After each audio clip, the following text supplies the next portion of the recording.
Рита очень любит творчество. Вот и сегодня, пока мы работали, она в ожидании просто продолжила создавать свой мир. Есть уровни, они без названия, там нету боссов, они просто есть. И у людей есть возможность как-то хуманизировать или олицетворять эти уровни на свой лад, как они его видят. И вот, собственно, вот этот мой персонаж, это уровень in the house of the usurper. То есть в переводе в залах узурпатора. Игра возможна, но именно она позволила найти выход накопленному вдохновению, и это не только на бумаге. Девушка отчетливо понимает, что будущее надо строить самой и уже пробует свои силы. В дальнейшем я планирую, когда все закончу, получу необходимые корочки. У меня на данный момент есть корочка по помощнику-воспитателю и по швее второго разряда. И еще аттестат по окончании 9 класса. Я вот хочу побольше всяких вот этих корочек собрать, аттестатов, закончить 12 класс, тоже сдать экзамены, это все получить. И по возможности отправиться желательно в Якутск и там поступить на художественное.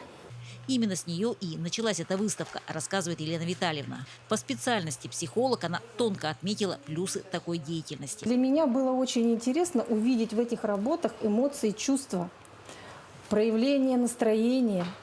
И возникла такая идея сделать персональную выставку для этой девочки, чтобы эти работы увидели и другие дети. То есть каким образом можно проявлять эмоции. У Наташи увлечение выросло в гораздо больше. Уже сейчас работы интересны. Планирую поступать на графического дизайнера. Хочу поступить туда, получить знания, опыт, чтобы рисовать еще лучше. И вот работы, которые выполнены карандашом, они в основном академический рисунок. Вот они будут составлять мое портфолио для поступления. Чувство стиля, вкуса, умение видеть развитие сюжета даже из обычного клубка – настоящее искусство, и каждая наша героиня этим обладает.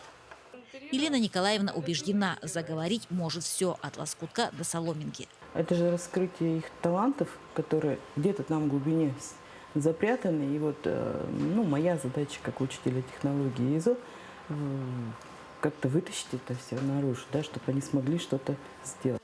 Елена Фаст, Максим Копылов, Алекминск.